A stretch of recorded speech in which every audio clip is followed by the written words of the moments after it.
Hey there, welcome to the Perkins Builder Brothers YouTube channel. Make sure to subscribe and check out our awesome online store where you get cool merchandise and we get money to feed our kids.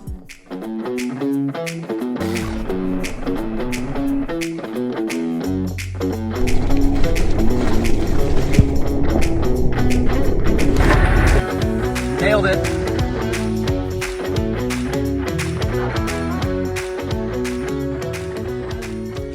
Hey guys, Eric Perkins here. I'm a custom home builder and today I'm going to be showing you how to lay out a simple foundation using reference pins. And if you don't know what a reference pin is, that's okay, I'm going to show you. But basically it's a replacement for using a batter board. And this works really well on a flat piece of ground or on a simpler foundation where you don't really need all the features of a batter board. And once again, this is how my dad taught me how to do this when we were building simple houses with simple tools back in the 90s. Speaking of my dad, and I've mentioned him in a lot of videos, here he is. He just rolled by our job site and he's been out paddleboarding on the lake, and we're right near the lake. So this is the guy. This is the guy that taught us all the simple, cool ways to do stuff. How'd we do, Dad? Looks good. Looks good. I don't see anything wrong with that. That's a good answer. I like that. Yep. Today we're going to be laying out the center section of this home, which has a basement. This is a home that we designed. Actually, I designed it on my computer at home in the living room with the kids screaming in the background, which made it even better. So let's take a walk over here and check out the basement excavation. So here you can see we have a giant hole in the ground. This basement is cut in and it's about 3 feet wider in each direction than the actual basement itself. And that's so that we have room to get around the back of this basement wall once it's completed to waterproof it and put on our French drain. Here's a quick look at the tools and supplies we're going to be using. We have a set of plans from my computer, tape measures, a long tape measure if your house is more than 25 feet in any direction. We have string line, which is regular mason's line. Marking paint for marking like soccer fields, we're going to use that.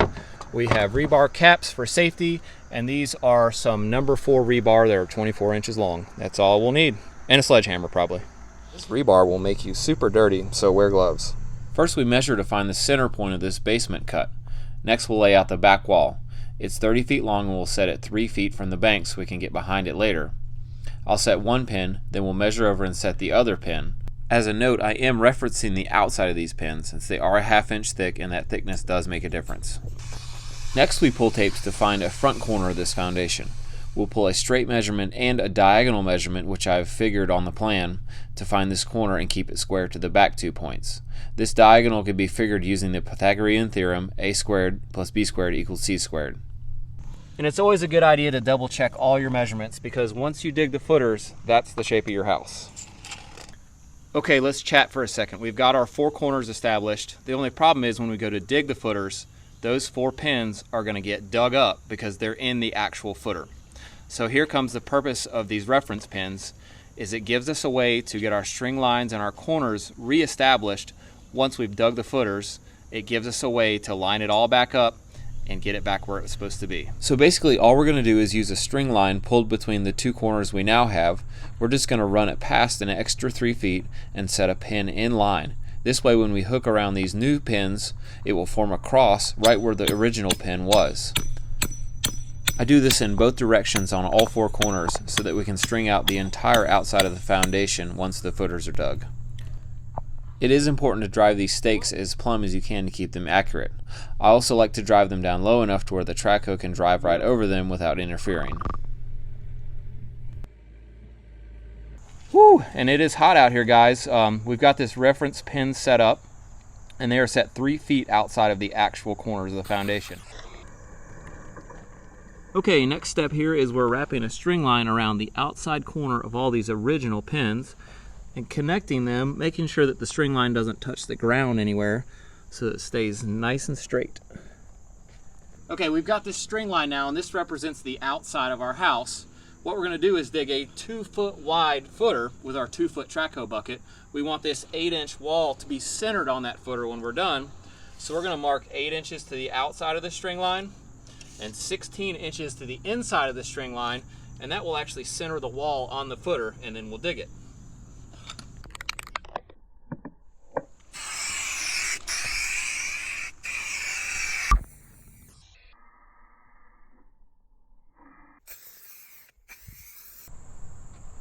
Now that that's done, we've got a nice outline that our machine operator can follow with his bucket to dig these footers straight.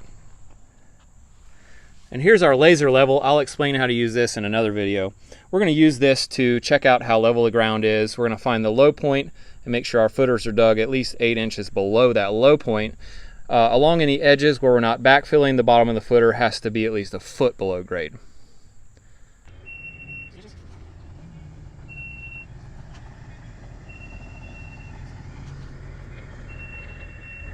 All right, we found our low point in this back section of footers is 16 inches the way we just shot it.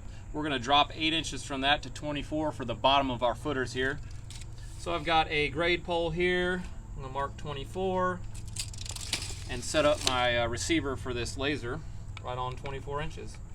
Now we can just dig down until this thing beeps and tells us we're at the right height.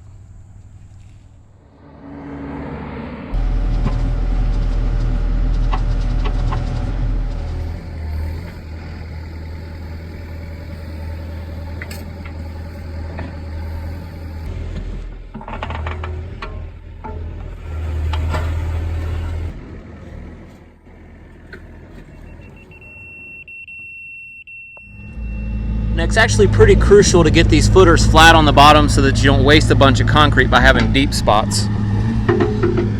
Important step here before we move our laser that's set up here, I'm going to go ahead and move my receiver down 8 inches.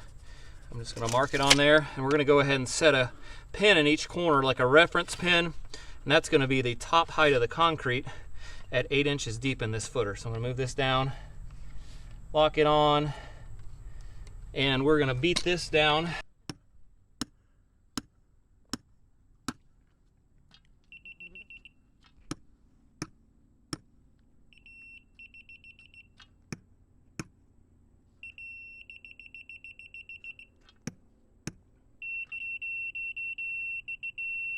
You'll notice they have this clamped on a level, and that's on purpose because I like to use this bubble so that I know if I'm plumb or not, and that makes a big difference in reading the height.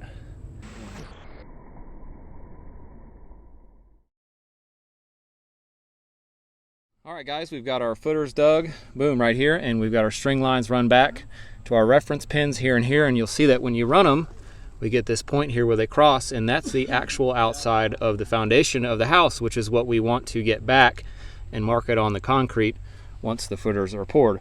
We'll also use this string line to reference when we tie our J-bars in from our steel that's going to go in the footer before we put the concrete in. Now we have a line to reference where those go. So that works really well, and that's a wrap. Okay, we're back here on the job a couple days later. You can see we've got our concrete poured, we've got our J-bars put in, and we referenced these lines. We've got our string lines hooked to our reference pins.